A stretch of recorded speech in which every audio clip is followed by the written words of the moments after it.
आणि मी एका स्टॉलला म्हणजे आपण काय म्हणतो त्याला ट्रान्सजेंडर यांच्या स्टॉलला भेट दिली.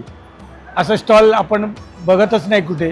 त्यांच्याशी बोललो. ते म्हणाले असं मागण्यापेक्षा स्वतःच्या पायावर उभं राहावं, हे वस्तू विकल्या आणि हे प्रॉडक्ट बनवलेत, ते घेतलेसुद्धा मी आणि त्यांना त्या पद्धतीने मी सहकार्य केलं आणि यांचा स्टॉल आपल्या शासनाने त्यांना दिलं. त्याबद्दल खरंच शासनाचे आभार.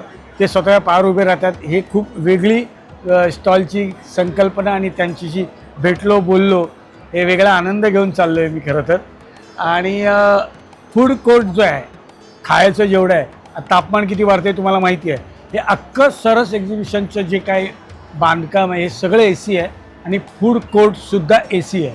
त्यामुळे थंड वातावरणात तुम्ही प्रचंड तिखट खा, गोड खा, थंड खा, मजा येणार आहे. नक्की भेट द्या. आणि हे गोरे साहेबांनी वाढवलं आहे, तारीख वाढवली आहे 17 तारखेपर्यंत, रविवारपर्यंत तुम्ही एन्जॉय करू शकता. ज्यांना माहीत नाही त्यांनी या, प्रत्यक्षात भेट द्या, भरपूर वस्तू घेऊन जा. धन्यवाद.